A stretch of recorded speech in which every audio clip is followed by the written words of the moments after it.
San Petersburgo, 1867. Un hombre se sienta en una habitación débilmente iluminada, su pluma rasga el papel con una energía frenética. Afuera, los sonidos de la ciudad se desvanecen bajo el murmullo de las salas de apuestas.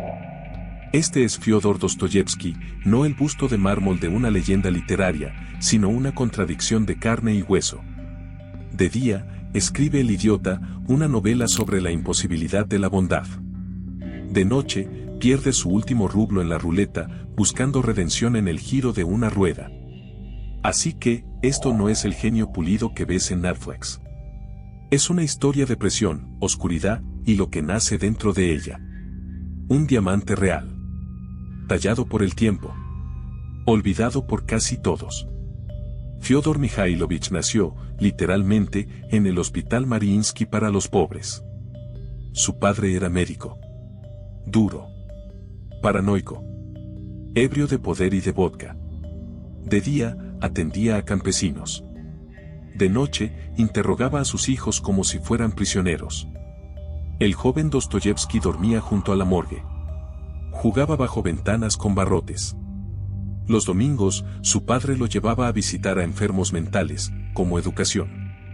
A los 10, escribía sobre la muerte.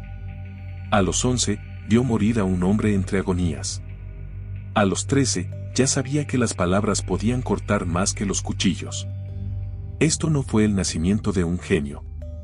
Fue el nacimiento de una herida que aprendió a hablar. Y esa es la historia que vas a escuchar, cruda, sin filtros, real. La que tus profesores de literatura nunca te contaron. Cuando Fyodor tenía 18 años, su padre murió. ¿La versión oficial? Un derrame cerebral. ¿La versión que susurraban? Algo mucho más oscuro. Los vecinos decían que los campesinos de su hacienda habían explotado. Que después de años de humillación, lo habían golpeado hasta matarlo. Le metieron trapos empapados en vodka en la boca para callarlo. Y enterraron el cuerpo en silencio. Nunca hubo investigación. Ni juicio. Ni confesión.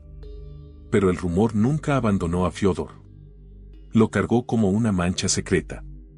La idea de que su padre fue asesinado por las mismas personas que dominaba. Y en algún rincón profundo, brotó un pensamiento aterrador. ¿Y si me lo merecía? ¿Y si en el fondo lo deseaba? Esa duda lo persiguió el resto de su vida. En Los hermanos Karamazov, un padre es odiado. Ridiculizado. Asesinado. Y la pregunta no es quién lo hizo, sino quién, en silencio, lo deseaba. Eso no era solo ficción. Era una herida convertida en novela. Y para Fyodor, fue el inicio de algo peor que el duelo. La culpa. Y tal vez tú también lo hayas sentido alguna vez. Ese momento aterrador en el que el duelo y la culpa se convierten en una sola voz, susurrando algo que ya no puedes olvidar. En 1849, Dostoyevsky fue condenado a muerte. No por asesinato, ni por traición, por leer una carta prohibida, por unirse a un grupo de discusión que hablaba demasiado fuerte sobre la utopía. Lo arrastraron a una plaza. Le vendaron los ojos. Lo ataron a un poste. El sacerdote leyó los últimos ritos. Y entonces, un indulto de último minuto. Conmutado por exilio. 4 años de trabajos forzados en Siberia. Encadenado. Durmiendo junto a asesinos y violadores. Prohibido escribir. Pero algo más brutal que la prisión ocurrió. Fue borrado. Sus amigos dejaron de mencionarlo. Los editores olvidaron su rostro. Rusia siguió adelante sin él, como si ya hubiera muerto. Y por un tiempo, tal vez fue así. Dejó de creer en la revolución. Dejó de creer en el progreso. Allá en la nieve, con las manos congeladas y una Biblia como único libro. Empezó a ver la naturaleza humana de otra forma. No como un problema que resolver, sino como una contradicción que soportar. El hombre es un misterio, escribiría más tarde. Resuélvelo si puedes. Pero no pretendas que es fácil. Esto no fue un despertar moral. Fue un funeral del hombre que solía ser. Cuando Dostoyevski volvió de Siberia, ya no era el mismo hombre. Le temblaban las manos. Su rostro se veía más viejo. No podía escribir sin colapsar por las convulsiones. Había perdido su lugar en el mundo y dentro de sí mismo. Tampoco era libre. El zar lo obligó a servir en el ejército, lejos de San Petersburgo. Sin publicaciones. Sin viajes. Sin una pluma, sin permiso.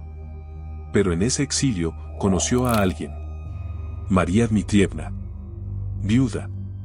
Frágil. Enferma. Con la columna torcida. Los pulmones débiles. Tosía más de lo que sonreía. Pero ella escuchaba. Y eso bastaba. Para un hombre que había sido silenciado por 4 años. Su atención se sentía como salvación. Se casaron. No por pasión. No fue una historia al estilo Jane Austen, sin declaraciones épicas, ni bailes bajo candelabros. Más bien, como una película de Bergman. Cuartos silenciosos, miradas largas y demasiado que quedó sin decir. Algo más enredado, necesidad mutua. Pero el amor, en el mundo de Dostoyevski, nunca era limpio. María se volvió celosa. Él se volvió distante. Ella gritaba. Él escapaba, a las casas de juego y a novelas llenas de hombres que no sabían amar bien. Se quedó con ella en la enfermedad, en la pobreza, en la ruina. Pero no por deber. Por culpa. Por necesidad. Por algo más desordenado que ambos. Si esto pasara hoy, en TikTok lo llamarían tóxico. En aquel entonces, simplemente se llamaba matrimonio. Porque Dostoyevski no amaba como un santo. Amaba como un hombre que aún aprendía lo que el amor no era. Y quizás por eso sus historias se sienten tan reales. Porque no escribió sobre amor ideal. Escribió sobre el tipo de amor que te deja moretones, y se queda. Cuando María murió, Dostoyevski no lloró. No porque no le importara. Sino porque, para entonces, el duelo se había convertido en un idioma que ya no sabía hablar. Las deudas se quedaron. Las convulsiones también. El silencio se volvió más ruidoso. Huyó de Rusia. No por vacaciones. Sino para escapar. Europa se suponía que sería inspiración. Pero fue humillación. Deambuló por ciudades como un fantasma. Wiesbaden, París, Ginebra, Roma. De casa de empeño en casa de apuestas, siempre persiguiendo la suerte. Que desaparecía en cuanto la tocaba. No era el artista exiliado glamoroso. Era el tipo sin un peso que escribía en hoteles baratos. Robándole momentos de claridad a sus propias ruinas. En un punto, perdió todo su dinero. Se desmayó en un pasillo de casino. Y le rogó a un desconocido que le comprara pan. Eso no es una escena romántica. Eso es burnout antes de que existiera la palabra. Y aún así, escribía. No en un escritorio de caoba. Sino en fiebre, en deuda. Como un hombre tallando la verdad desde su propio colapso. Hoy, algún youtuber lo llamaría contenido. En aquel entonces, era simplemente sobrevivir. San Petersburgo. 1866. Dostoyevski estaba en la ruina. Otra vez.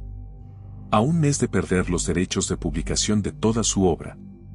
A un mes de ser completamente borrado. Así que hizo un trato con el diablo. Un contrato que exigía una novela completa en 30 días. Entra en escena. Anna Grigorievna Snitkina. 20 años. Aguda, callada, veloz con la pluma. Llegó para tomar dictado. Se quedó para presenciar a un hombre desmoronándose y reconstruyéndose frase por frase. Él dictaba al jugador como si corriera contra su propio colapso. Ella escribía, tranquila como una cirujana. Cuando tenía convulsiones, no se inmutaba. Cuando entraba en pánico, le traía té. No le impresionaba su nombre. La conmovía su dolor. Y cuando la novela estuvo terminada, no solo le dio las gracias. Le propuso matrimonio. Sin violines. sin luz de luna. Solo esto. Eres la única que me ve tal como soy. ¿Te quedarías? Y de alguna manera, lo hizo. No porque fuera famoso, sino porque era frágil, brillante, desesperante y real.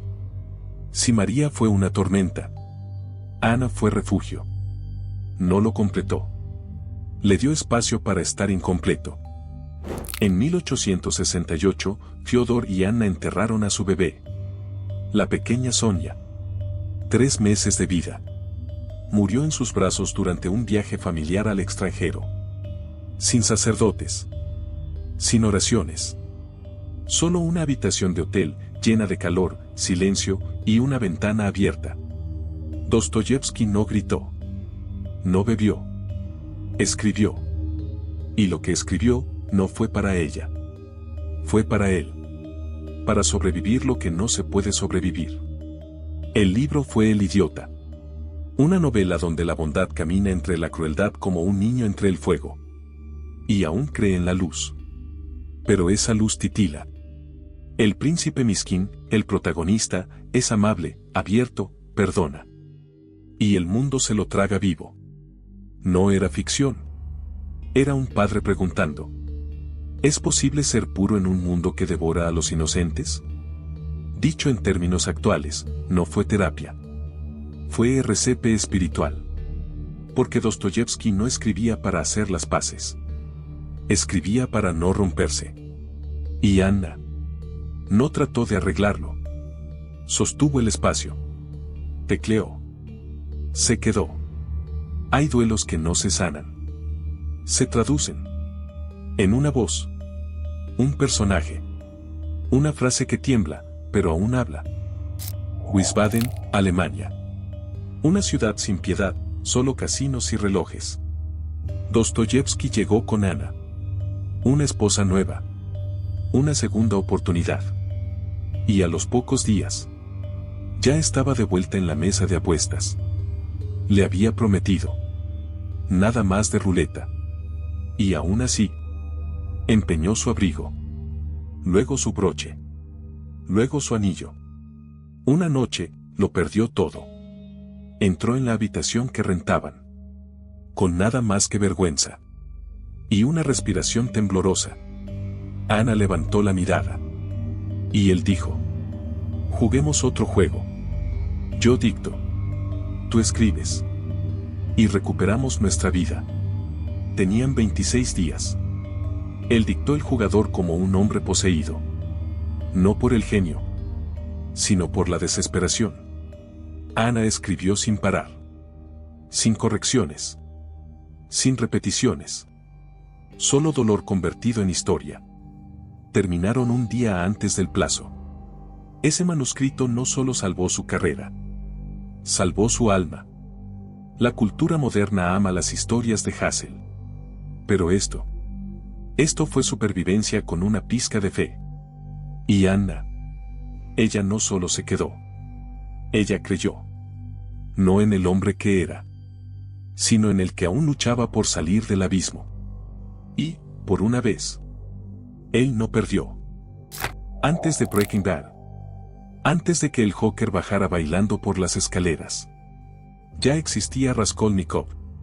Un estudiante brillante y sin un centavo. Solitario. Enojado. Moralmente, flexible. Mata. Y luego piensa. Y Dostoyevski no pregunta. ¿Estuvo bien? Pregunta.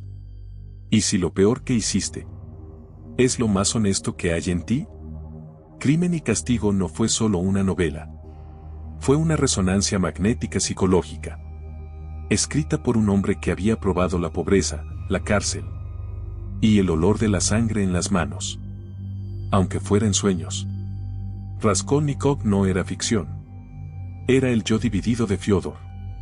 El pensador. El jugador. El hombre que se preguntaba. Si Dios ha muerto, ¿soy libre o solo estoy desquiciado? Y la gente lo amó. Porque, en el fondo, todos nos preguntamos. ¿Qué haría yo si nadie me estuviera viendo? Dostoyevski no daba sermones. Te metía en el cuarto. Te hacía sudar. Sin cancel culture. Sin advertencias morales. Solo un motivo crudo en la página. Retándote a identificarte. Golpeó a Rusia como una granada. Golpeó a Dostoyevsky como un espejo. Porque lo que publicó no era solo una historia. Era una confesión disfrazada. Antes de que Nietzsche escribiera Dios ha muerto, Dostoyevsky susurró: ¿y si está vivo, y aún así deja que los niños sufran? Ese susurro tenía nombre. Iván Karamazov. Brillante. Elegante. Ateo no por lógica, sino por rabia. No era un villano. Era peor. Era esa voz en tu cabeza, que se atreve a preguntar lo que tú ni te atreves a pensar en voz alta. En Los hermanos Karamazov, Iván no ataca la religión. Cuenta historias. Historias reales. De bebés golpeados, hambrientos, torturados. Y luego suelta la frase: si el precio de la armonía es el sufrimiento de un solo niño inocente, devuelvo mi entrada. Sin gritar. Sin blasfemias. Solo una claridad brutal y demoledora. Y de pronto, no es 1880. Es ahora. Pasas junto al horror en tu feed. Rezas, y aún así te sientes vacío. Y te preguntas: si Dios existe, ¿por qué me deja en visto cuando más lo necesito? Iván Karamazov era el tribunal interno de Dostoyevsky. Y nunca dio un veredicto. Solo dejó la pregunta. Abierta, sangrante, esperando. Algunos personajes quieren que los ames. Iván quiere que no puedas dormir. Invierno de 1880. Fyodor está enfermo. Los pulmones le fallan. La vista se le apaga. Las manos le tiemblan. Pero aún así, escribe. Los hermanos Karamazov está casi terminado. Casi. Los médicos le dicen: descansa. Él responde: tengo algo que decir antes de irme. Y entonces escribe a un chico llamado Aliosa. No es un genio. No es un asesino. Solo un testigo silencioso. Y en ese chico, Dostoyevsky vierte todo lo que quería creer. Pero nunca logró del todo. Esperanza. Gracia.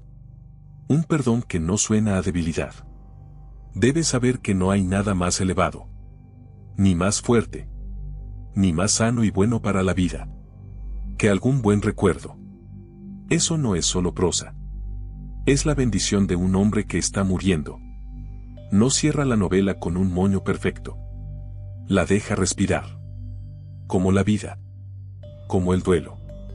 Como la fe sin certezas. Cuando escribe el último capítulo, llama a Anna. Está terminado, dice. Ahora puedo descansar. Unos días después, muere. Sin escenario. Sin grandeza. Solo un hombre, en una silla, exhalando su última verdad. Que lo que sobrevive de nosotros no es la fama. Son las historias que hicieron que alguien se sintiera menos solo. El genio de Dostoyevsky no era el estilo, ni la estructura. Era el reconocimiento. Tú no leíste Memorias del subsuelo. Te retorciste por dentro con cada página. Esa era tu voz. La que odia y suplica amor en el mismo respiro. Tú no analizaste a Raskolnikov. Discutiste con él a las 2 de la mañana. Tratando de demostrar que eres mejor.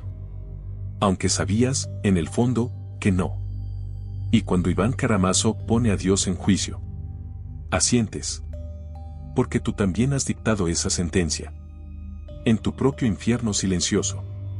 Por eso sus libros se sienten radioactivos. Porque no eran ficción. Eran análisis de sangre, psicológico. Cada personaje, una astilla de la misma herida. La terapia moderna lo llama integración. Carl Jung lo llamó la sombra. Dostoyevsky no lo nombró. Solo le dio voz. Entre jadeos. Entre monólogos. Entre colapsos que se sienten demasiado cercanos. Él sabía lo que muchos artistas olvidan. El objetivo no es caer bien. Es ser reconocido. Por eso aún sacude. Más que cualquier consejo en TikTok. Más profundo que tu podcast favorito. Porque mucho antes de la autoayuda, él sostuvo el espejo. Y no apartó la mirada. Después de su muerte, intentaron volverlo inofensivo. Primero, los zaristas. Lo llamaron patriota. Ignoraron la parte en la que atacaba al poder con un bisturí. Luego, los soviéticos. Lo prohibieron. Después lo desprohibieron. Y lo metieron en las escuelas. Sin la culpa, sin el caos, sin Dios. ¿Y ahora? Aparece en tazas de café. Es analizado con vocecitas suaves por profesores de literatura que se saltan los colapsos mentales. Pero Dostoyevski nunca fue educativo. Fue radioactivo. Escribió sobre Dios con rabia. Sobre el amor con violencia. Sobre la libertad con sangre en las manos. No era un monumento ruso. Era un hombre que sollozaba en habitaciones de hotel. Y escribía escenas de muerte como si fueran oraciones. Intenta cancelar Crimen y Castigo. Intenta vender Los Hermanos Karamazov como lectura de playa. No funciona. Porque no son historias. Son notas de supervivencia. Y los lectores siguen encontrándolas. No porque busquen respuestas, sino porque nadie más dice la verdad como él. Incluso ahora, sus libros se sienten ilegales. No por lo que dicen, sino por lo que despiertan. No te ayudan a escapar. Te entregan una linterna. Y te dicen: mira. Adentro. Él nunca escribió para TikTok. Pero sus huellas están por todo tu feed. Cada personaje que rompe la cuarta pared para confesarse. Dostoyevski. Cada antihéroe que hace algo imperdonable. Y aún así logra que lo sientas. Dostoyevski. Cada sesión de terapia donde dices: no sé por qué lo hice, pero tenía que hacerlo. Dostoyevski. Lo ves en BoJack Horseman. Un alma rota escondida detrás del sarcasmo y la fama. En Mr. Robot. Una mente que se deshace, narrándose a sí misma mientras cae. En Breaking Bad. Un hombre bueno que elige la oscuridad. No por accidente, sino por necesidad.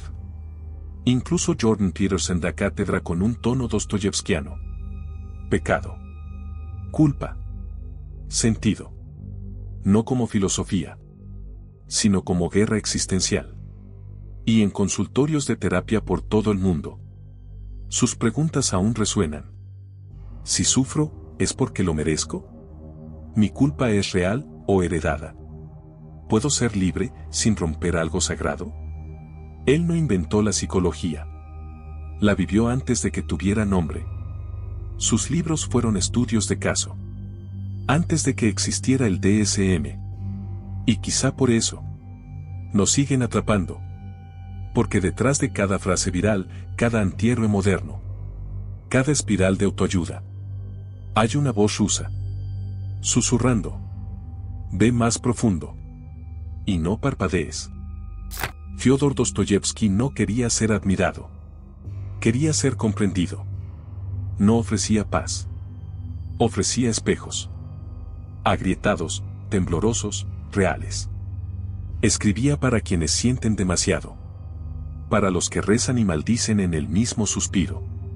Para cualquiera que haya mirado al abismo y se haya visto ahí. No enseñaba a sanar. Vivía la herida. Escribía desde ella. Sangraba en cada línea. Sus novelas no eran historias. Eran notas de supervivencia. Y no le importaba si te incomodaban. No intentaba salvarte. Te decía: yo también lo veo. Y no estás loco. En un mundo que exige perfección, Dostoyevski nos dio una linterna. Y dijo: ve al sótano. Ahí es donde se esconde tu alma. Así que si alguna vez te has sentido demasiado roto, demasiado enojado, demasiado crudo, abre su libro. No para admirar, sino para recordar. Alguien ya lo escribió. Alguien ya lo sobrevivió. Y ese alguien era igual que tú.